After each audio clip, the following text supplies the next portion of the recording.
apparently didn't read the memo. I didn't realize we were... Good morning.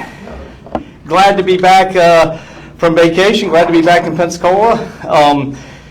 As you can see, I had a great time last week. It was a lot of fun. Good to get out of town, see what things were like traveling. Really had a great time in the desert Southwest. As I said in one of my posts, I can see why Jesus went to the desert for Lent. There are incredible sunsets and sunrises. In fact, I saw 7 straight sunrises, which I have never done before, but it was simply that amazing in the desert. We were glad to be out there, had a great time, but as you can see, I decided not to shave, like with COVID, when I decided not to shave while I was in the desert, and this morning I was running a little bit behind, so I didn't get a chance to get it off, but I will have it off by tomorrow. Glad to be here today. A lot of things going on, and I really appreciate everybody here. The staff did a great job. Everything kept going, so again, we want to talk to you about a couple of things that are happening here. The next Mayor's Neighborhood Cleanup will be Saturday, March 27th. It's a portion of East Hill and some areas, some of the surrounding neighborhoods. Please visit cityofpensacola.com to view the cleanup map and confirm whether you are in the cleanup area. This event allows city sanitation customers to get cleanup area to leave eligible items such as paint cans, tires, furniture, and more at the curb for pickup. City of Pensacola Sanitation Services will pick up the items free of charge. For more information, visit cityofpensacola.com. The city expects to receive approximately $19.1 million for our share of the latest stimulus package. We have yet to determine how to allocate the funds, but staff will be working on a package to present to council. Eligible items include revenue replacement for the provisions of government services to the extent the reduction in revenue from COVID-19 and public health emergencies relative to revenues collected in the most recent fiscal year prior to the emergency. Premium pay for essential workers, assistance to small business households in hard-hit industries and economic recovery, and investments in water, sewer, and broadband infrastructure. The city, some of those infrastructure issues, the city did complete recently the outfall of the Alcanese Street outfall to Pensacola Bay. This is another stormwater and treatment enhancement project that we've continued to work on. These will continue to improve what we have as far as our community and what we see with water quality. This project has been a part of the City of Pensacola's ongoing improvements for water quality of area waterways and is estimated to remove over 10 million tons of gross pollutants annually. This equates to approximately one large dump truck full. So again, we are doing a lot to clean up our waters, and we're glad to get the Alcanese Street outfall taken care of. Derek, good job, you and your team. Specifically, this project marks a significant milestone for the program by treating large stormwater outfall in the entire city and providing proprietary stormwater treatment for a completely untreated 195-acre drainage sub-basin that went into Pensacola Bay. The treatment was achieved by retrofitting the large pipe at the very south end of Alcanese Street and the underground treatment unit to substantially remove trash, sediment, oils, metals, greases, and other solid pollutants to prevent them from discharging to Pensacola Bay. If you saw that, it's kind of near Bartram Park right there. We had a lot of work going on, so again, this is going to be an important one. In addition to stormwater, much of the sidewalk in that adjacent Bartram Park was removed and replaced with ADA standards. So I know council members will be happy to know we continue to make improvements for ADA standards in our sidewalks. So again, very good project all the way around. We're very happy to complete it. And this is another example of city stormwater projects with a significant positive impact on Pensacola Bay, which is vital to our community, and we're excited. And we'd like to thank the Public Works and Facilities Department for their ongoing efforts to improve our local waterways. The Pensacola Neighborhood Grant Program is accepting applications, is now accepting applications for the spring cycle fiscal year 2020-21 Pensacola Neighborhood Challenge Grant Program, which is a matching grant program that provides City of Pensacola neighborhood associations with funding to complete neighborhood improvement projects. Applications for the program will be available on the City of Pensacola website at cityofpensacola.com during the grant application cycle, which is open through 4 p.m. Friday, April 30th. Through the Pensacola Neighborhood Challenge Grant Program, funds can be used for various neighborhood initiatives, including beautification projects, signage, sidewalks, and other improvements to public property. Funds can be matched by cash, in-kind contributions, volunteer labor, or any other combination of the three. Visit cityofpensacola.com to learn more. Before I left, exciting news from the airlines. We are excited to welcome Spirit Airlines to Pensacola International Airport earlier this month, with flights scheduled to begin in June of 2021. Spirit will offer nonstop flights to Columbus, Indianapolis, and Louisville, which are totally new destinations for us. We have no planes currently going. That's 3 more cities that we'll have direct service to. They will also provide nonstop service to 4 other cities, which we do currently serve, but this gives us other ways to go there. And these are Austin, Dallas-Fort Worth, Kansas City, and St. Louis. It's yet another testament to the airport's success and resilience despite the challenges of COVID-19. And I know Matt and his team are working diligently to find other opportunities also to expand service. So we've seen that. We've seen what I've tried to tell you all what Pensacola Airport has been doing relative to the national average, and it shows that all the airlines are beginning to take notice of what's going on here. So Matt and his team are doing a great, incredible job. Very happy to fly in and out of there. Like I said, this past week, first time I'd flown in over a year. So it was a good experience, and very happy to see what's going on at the airport. We got a lot of good things going on. A couple of things here. Cases, our positivity rate is 3.85% for March 20th in Escambia County. That's down significantly from where we were before. All over, we've been at 2.52, and 1.33 on the 19th. Hospitalizations continue to be operating under 30. We had 30 on the 18th, 25 on the 19th, and 25 on the 20th. I believe we had 25 also on the 21st. I'm sorry I didn't get that information in as I was traveling yesterday. I didn't get all the stuff to send to our team. But that's again the whole weekend under 30. We haven't been under 30 since May of last year. So again, it shows, I think, the impact that's happening now with what we thought we'd see at some point when the vaccines began to kick in. And I think that's a very positive impact of what we're seeing. I did have a chance on the flight from Houston to Pensacola. I also was on the flight with, right across from me was Kay Nord, who is the president of West Florida Hospital here.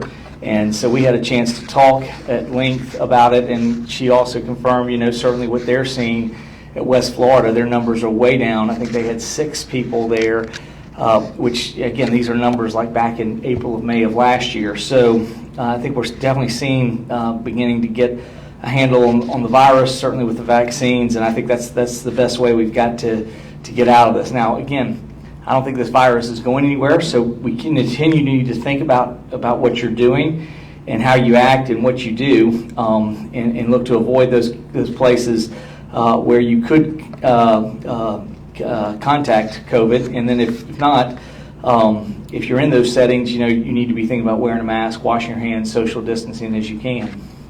Those are things for you to think about. The other big thing that you really probably need to think about doing is vaccines. Certainly the vaccines have now dropped to age of 50 and older. And again, we expect to see that continuing to happen as more and more people get their vaccines. Florida has many sites of COVID-19 vaccine free to residents. Use the vaccine finder at floridahealthcovid19.gov to find a site near you. Supplies are limited and appointments may be varied. Vaccines are free to all locations, and the following groups are now eligible: persons 50 years of age or older, persons determined to be extremely vulnerable by a physician, healthcare workers with direct patient contact, and long-term care facility residents and staff. Escambia County Department of Health has a walk-in clinic today. That's March 22nd. Walk-ins are welcome. No appointment needed. That clinic will take place from 11 to 2 at Brownsville Community Center. So if you can go to Brownsville Community Center between 11 and 2 today, there's no need to have an appointment. They'll be taking people to come in at that time. So vaccine recipients are expected to return on April 22nd, then for the second one. Walk-ins are welcome, no appointment needed. Vaccine recipients must bring proof of eligibility of one of the priority groups listed by the governor in Executive Order 2167. Again, I did at least want to talk also about, right before I left, we had a chance to, I saw some of you there, a significant what I thought was fairly significant in us working together, and I really appreciate Sheriff Chip Simmons and his work and extending the offer to work together in a much more formalized and cooperative agreement. We've said for too long we've suffered from gun violence and other things because we had an unwillingness to work across jurisdictional lines. I'm very pleased to announce the partnership that we're working between Pensacola Police Department and the Escambia County Sheriff's Office. This is something, obviously, as he mentioned, the Sheriff Chip Simmons has thought about this since he was Chief of Police at Pensacola Police Department, how the two agencies could work better. They've certainly worked together, but this is a way that we've worked together more collaboratively than we've ever done, and I'm excited to be a part of it, and I'm excited to have a sheriff that's willing to work together and find ways to make it safer for our community and our citizens, and so we're excited to move forward with that. I know our police department is excited to be working with them in moving ahead. Lastly, I was out of town this weekend, but I did get several. I kept wondering why my phone kept ringing. It was about 6:30 in the morning, and what was going on was we were trying to get ready to leave to go out and go hiking, but I didn't realize the gun buyback would be so successful. It would be done in 30 minutes. Here from Orange Powell in the back, and both Acting Chief Chrisman and Councilman Wiggins about the success of at least collecting about 63 guns and using all the funds before that time. I think there was one gentleman who was upset who had a homemade or air pistol gun, and those were not the ones that were acceptable. We had indicated that on the process. For some reason, they're continuing to say something happened with that on social media. I don't understand the whole deal, but again, those were not accepted. We actually have an email from the individual who sent something to us about he was upset about it. They just simply were ineligible guns that we were not looking to pay for. I'm sorry we messed him up on that, but I guess he's welcome to keep his Second Amendment and keep his guns, and we were happy to let him do that. Lastly, on some sad note, last week, former City Council member Cecil Hunter, the Cecil Hunter pool, passed away. I believe I heard from Mr. Powell. I think tomorrow and Wednesday there's some services and viewing opportunities. I certainly look to attend and go by the viewing on tomorrow evening and making plans to try to do that. So and to recognize certainly what he meant to our community and his service on the City Council. So I very much appreciate the consideration for him and his family in this in his passing. And certainly our thoughts and prayers are with them. Finally, there's one other sad note that happened. Certainly the things that happened in Georgia over this past week showed a considerable concern for what happens. Certainly in our Asian American community, there's no doubt that Asian Americans have been a significant part of the city of Pensacola. Some came after Korea. A large number came after Vietnam. We had a number of Vietnam refugees here, and I remember when they were part of our community, but still a very solid part of our community. We have a great Japan-America society. We have a great relationship with the Japan sister city in Japan. And certainly Asian Americans have made a tremendous impact on this city and what we've done. And again, in line of that, I think I will be making something to the council the following for the next council meeting. I do believe we have the opportunity. We don't have anything here that recognizes Asian Americans in any name, fashion, or whatever. I do think there's an opportunity for us to name the council chambers for former council member P.C. Wu.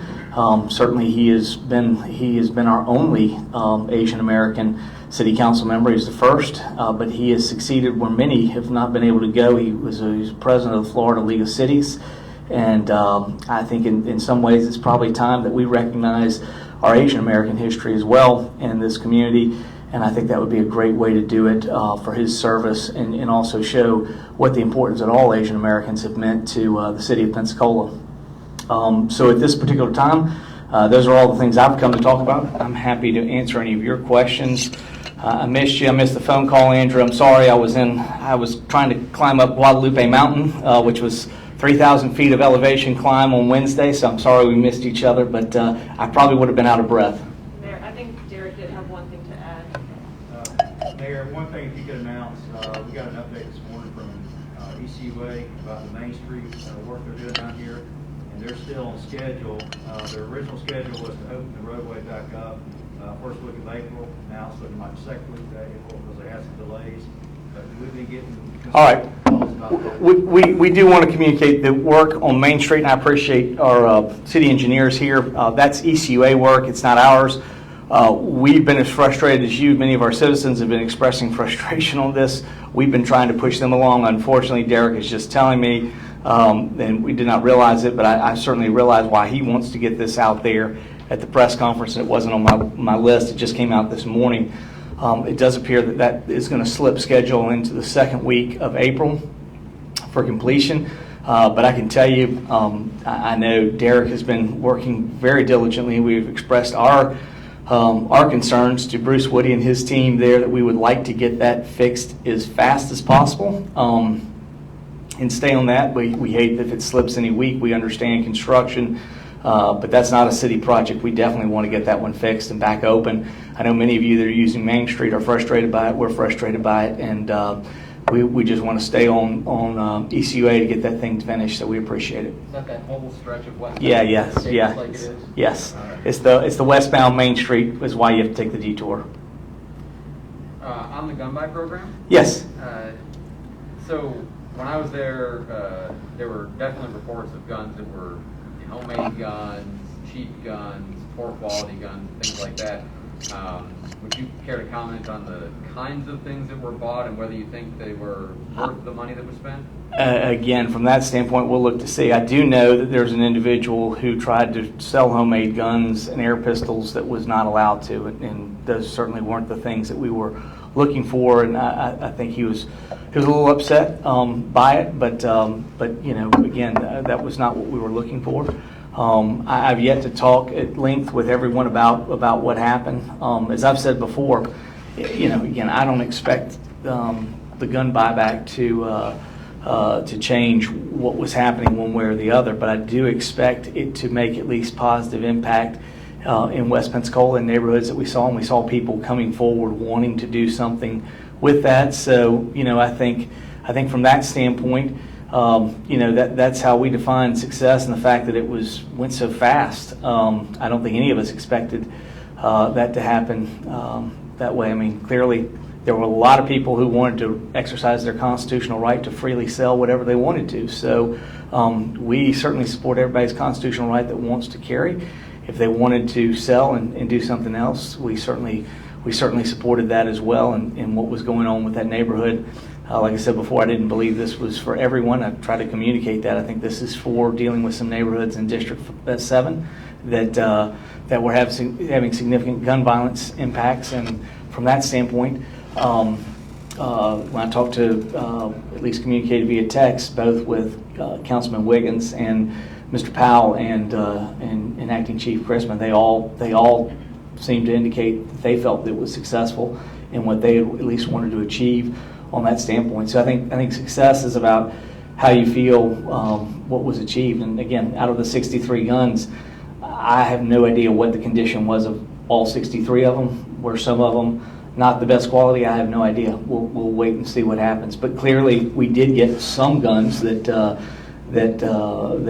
were there, and who knows if they had the potential to be used in the wrong way in District 7. That's something we certainly didn't want. Will you release pictures and an inventory of the things that were collected? We can, yeah. I'll be happy to get with the PPD, and I'm sure they have a list somewhere. We'll be happy to do. Great. Yeah, I was going to say we can get more information about what was purchased, because I've gotten a couple of requests for that, and we have pictures as well. But I do know there was one gentleman who was pretty angry that we didn't purchase his air pistol and other stuff. I mean, those were not eligible. So sorry about that confusion for him, but that was not what we were intended it to be. Yes. In light of the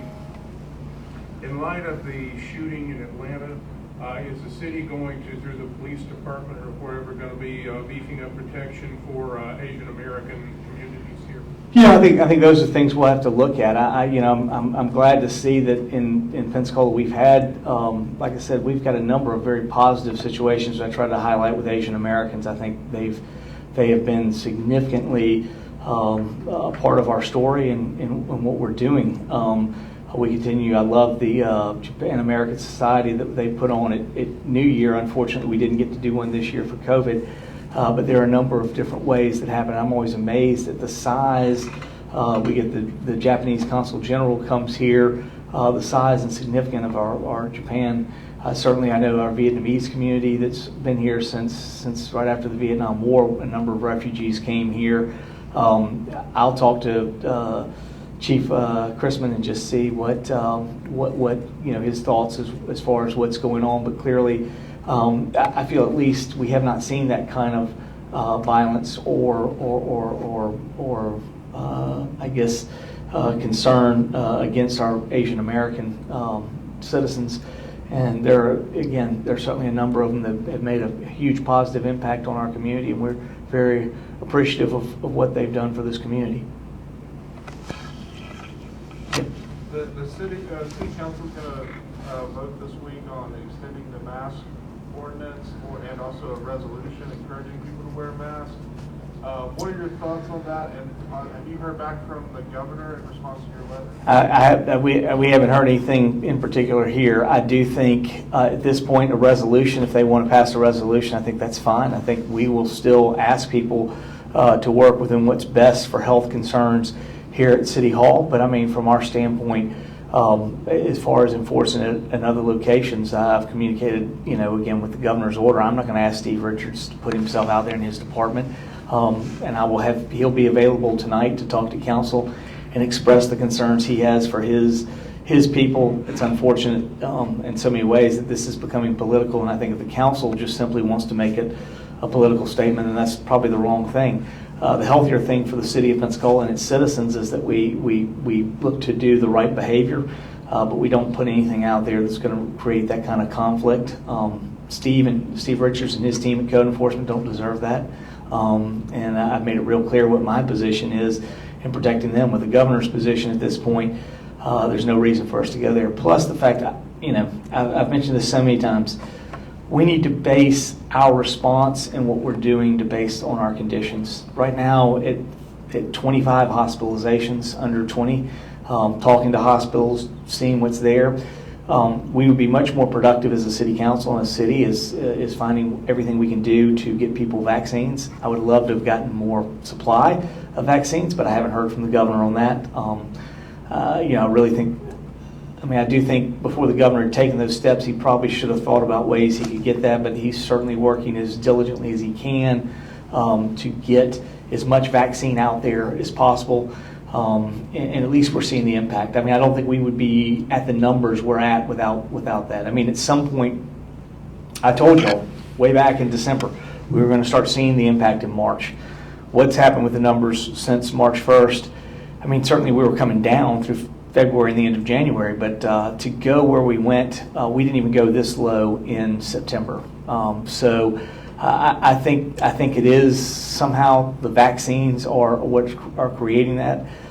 Even though the vaccines are at the highest age, I tend to think those are the people that are most likely to go in and have complications. I had my bout with, I had COVID, and ended up it was no impact. I stayed home for 2 weeks. I guess I don't want to break a HIPAA thing, but I know other people in the audience here have had COVID, and they've been okay, and they've come back and been fine. So again, from that standpoint, there are people in this room that have gotten it and come back and been fine because they're the right age. So perhaps the real goal of what we were trying to do with this is keep people from having to go to the hospital, cut down the mortality rate. Certainly going after those individuals 65 and older, now 50 and older, is the right thing to do, and that's much more likely for us to keep our hospitals from getting overflown and over occupied, and also to keep our hospitals from our mortality rate down. So I think both those things were successful in doing that. If I had my druthers between doing masks or having more vaccine supply, I would go for more vaccine supply at this particular time. That's what we need to be doing. I think that has more impact or more chance to impact our numbers and push them down and do what we need to do.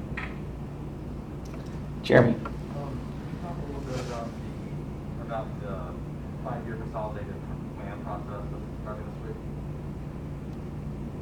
Pensacola, Zambia, 5-year consolidated plan. I'll have a public input tomorrow. I'm not sure, I was not aware of a 5-year consolidated plan. It's the consortium. It probably was sent out while you were out, so you may not be up to date on it, but the Pensacola, Zambia, or what is it? I don't know. I forget the exact title, but yeah, consortium. It's the HUD. Oh, okay, on housing. Yeah. Okay. Yeah, no. We are working with that. Marcy, we've got her working diligently on that. She's got her new staff member. We brought in the other day.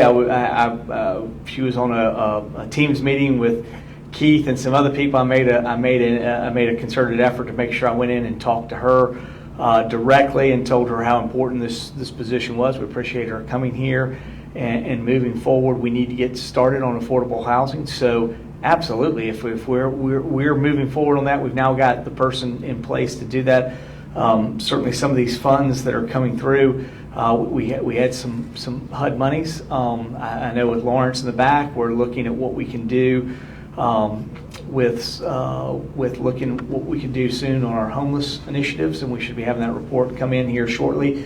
More than anything else, the tiny homes, I believe that's on this time. So adopting Regulation Q and really beginning at a concerted effort to start looking at tiny homes in the city of Pensacola.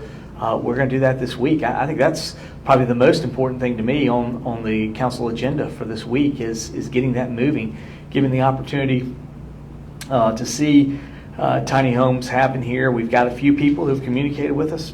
We're happy to start making it work, and we're going to go forward from there. I do know, at least hopefully last week now, people are able to get in here for inspection services and visit in person. I know that as I told you before, I couldn't even go out on weekends, and I was getting people bombarded by that, but at least hopefully that opening things back up. I've seen a significant decline in my emails and concerns about inspection services, and now that they're back open, we got a few things working on that, and I think Jonathan and the team are working hard to make things a little bit better. I think they definitely were challenging. All of us were used to a format where we could come in. I think with COVID interrupting, it certainly made it very difficult, and with the number of they saw about 2,000 applications for roofs that came in that same period. So it was a very difficult period that we had a lot of activity, a lot of things happening, and you couldn't come in. But hopefully that is resolving itself, and we are working very diligently on that. I hope we'll see more building in the city of Pensacola with tiny homes. I hope that people will take advantage of that, and that also can be one way that we're moving forward. It was amazing to me being in Tucson and seeing what they have been doing and the growth they've seen so much in dealing with affordable housing and individuals who are looking to retire there and make it affordable. There are opportunities to do that with tiny houses and other things. So I think there'll both be a market for tiny homes that will be at market rent. I think there's going to be tiny homes that will be at a more subsidized affordable size. So I think looking for individuals who want to get into that, there will be all kind of opportunities going forward. And I think you certainly see that as we come out of COVID. I think a lot of people are going to say they don't need to be in a large metropolitan area anymore. And I think if there are opportunities for us to find affordable housing, I think it will make Pensacola even a better place. We want to make Pensacola a place that's livable for all, and so I think Regulation Q is going to go a long way toward helping us begin that goal of what we wanted to set for 5 years of trying to move forward with affordable housing in stock in the city of Pensacola.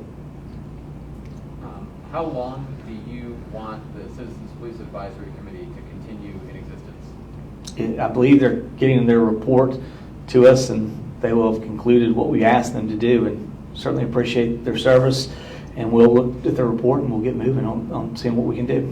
So you expect them to disband after the report's issued, like in a month or two? I think I was gone, but I think that was communicated to the group. Yeah, I think next week they're expecting to have their final report, and then they'll sunset. Well, no, they were talking about the desire to continue in existence. That's why I was asking you whether you wanted them to continue operating or not. Well, I think they've served their purpose. I think two things have happened. I think the mayor's office can't have permanent standing committees, one, but two, I believe they were asked to get a report. They've gotten a report together. We will look to get that, and we'll see and go forward from there. If other things happen, we'll go forward from there. I don't know. I mean, there was a lot of concern about in citizen feedback, and I mean, I know the last two meetings they had, they had about 8 people. It's 7, I think, speakers at one and 1 at the other one. And if you looked online and watched the Facebook Live, the comments that were there were very clear. There were a lot of comments on Facebook Live. Most of them were saying they didn't like the committee or what was going on. There's some things that are there that I don't know how they structured it, but it was interesting feedback. We're certainly looking to see what they come back with on the report, but I think if you go back and look at some of the comments, there certainly are comments. It's not all positive. So we'll see and we'll go forward from there. Has the city started receiving any FEMA reimbursement money for Sally yet? Or? We've received some money that we've been working on projects, but no, we got it. All the projects that are left with mitigation, we are still in the process of working with them. And again, what always happens with FEMA is you get working real well with one person in FEMA, and then they go, oh, that person's going to be relocated. Here's your new person, which means you got to bring that person up to speed. We had that happen probably about 3 weeks ago or so. So we're working to bring the new person up to speed. We have a number of things that we want to do.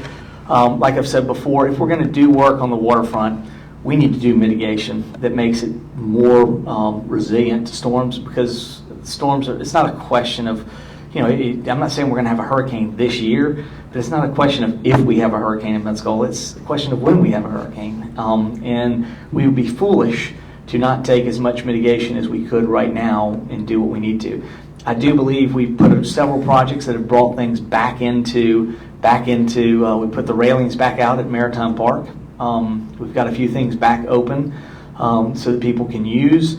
But those things that are going for mitigation, which I think we would be smart as a government to look at as much mitigation as we can, because we got to be at least realistic. It may not happen this year, but sometime we're going to get hit by another storm, and we ought to do everything we can to make the waterfront as resilient as possible for the next hurricane. So, like debris collection, we're still totally waiting on all that. Dick, I'm not sure where we are on debris collection, but I thought we were pretty good on. I'm getting thumbs up on debris collection. Yeah, we're done with the. No, I'm. But I mean, are we reimbursed from FEMA then on that? I have to check finance. I don't think the check came in yet. Okay. All right. That's a good one. We just need to get with Casey. We'll need to get with Amy and have that information. We can get that to all of you. Following up on the CPAC issue, I guess the grand jury report that came out after the Time Mark Crawford shooting called for a police committee. It didn't say it was a temporary committee. It didn't say it was a permanent committee. It simply said it was a committee. We tried it. You don't support making it a permanent committee, because you could ask the council to make it a permanent committee, even if you don't have the power to do it yourself. But you don't want to. I certainly, at this particular time, I'm looking to see their report and what they do and what they're coming forward.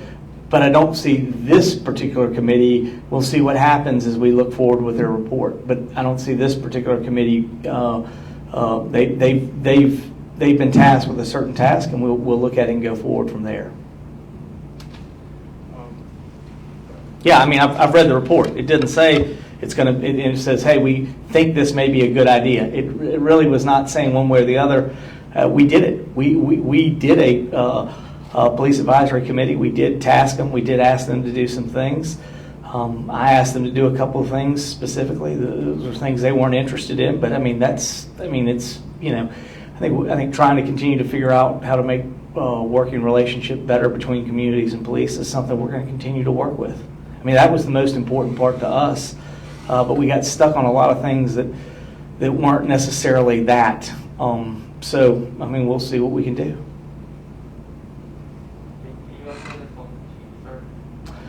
I did get something in today. I think it closes, and I think I got something from Ted Kircher, and I think we will be closing in the next week or so, and then we'll know more at that point where we're going forward. So I think we're open for another week.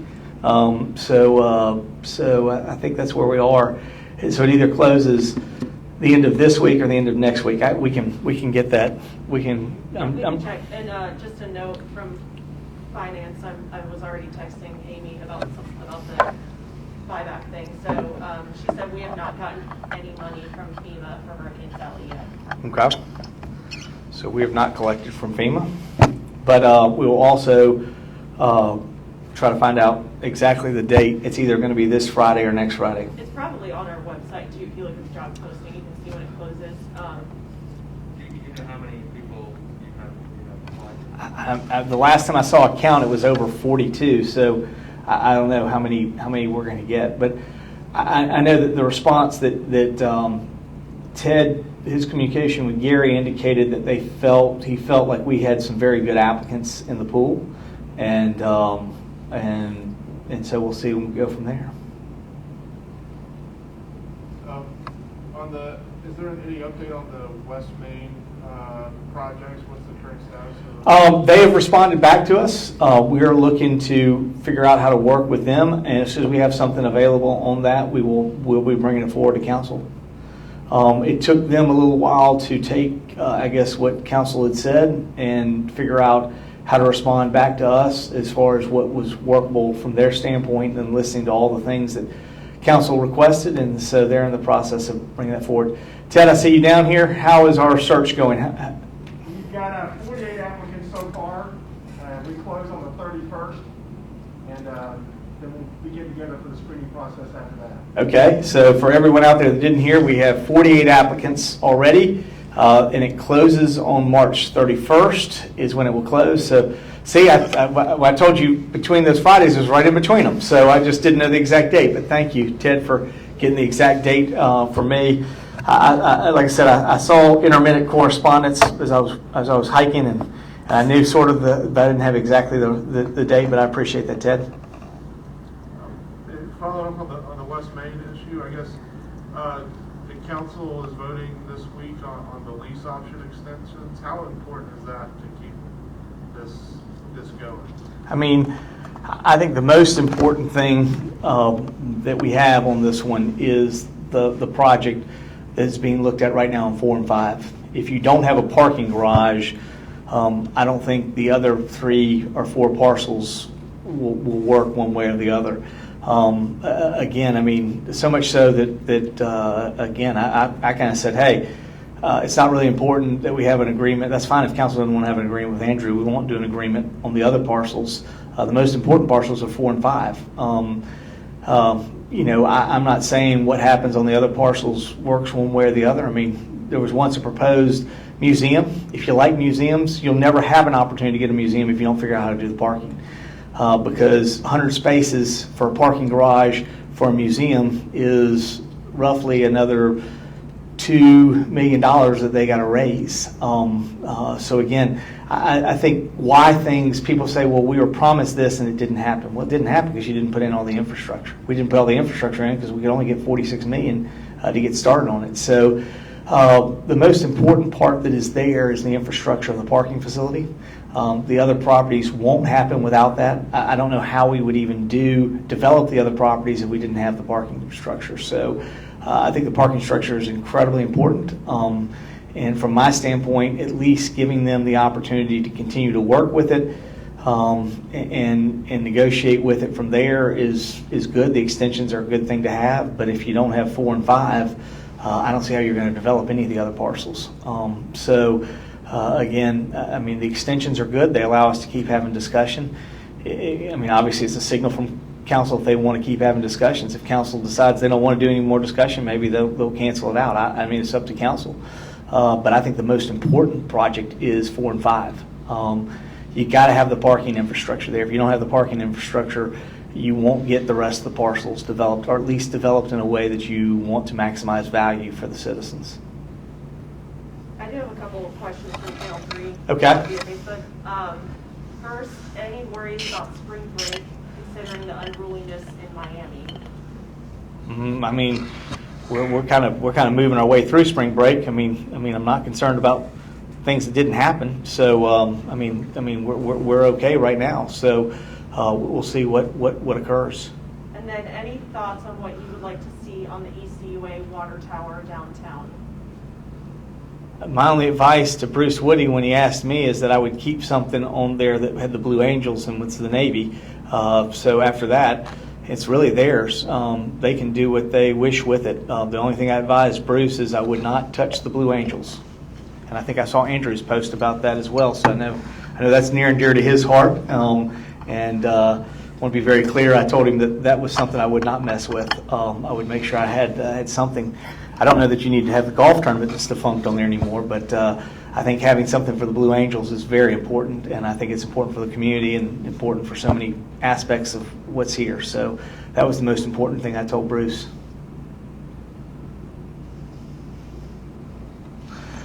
All right, well, thank you very much. It's great to be back. As I said, we took off from Tucson and we got to about El Paso. There was a cloud bank, and all of a sudden we didn't see the ground again until we were coming down into Houston, and I was shocked at seeing green. So it's nice to get back to where there's rain and green, and the first time I'd seen clouds in 8 days. So glad to be back in Pensacola. Glad to be back here, but certainly enjoyed my time in the desert, and great opportunity, great vacation. And if you ever get a chance to go out to those national parks out there, I'd highly recommend it. I can't say enough. Certainly we have Gulf Islands National Seashore, which I think is a treasure unto itself, but there are a lot of great places in this country that really, surprisingly, for an $80 pass, you can see fairly inexpensively. So there are a lot of great things out there. I was very fortunate to get to see some of them, and it was a blast, and had a good time. And that's a good way to vacation and social distance is go to a park where there's nobody there. So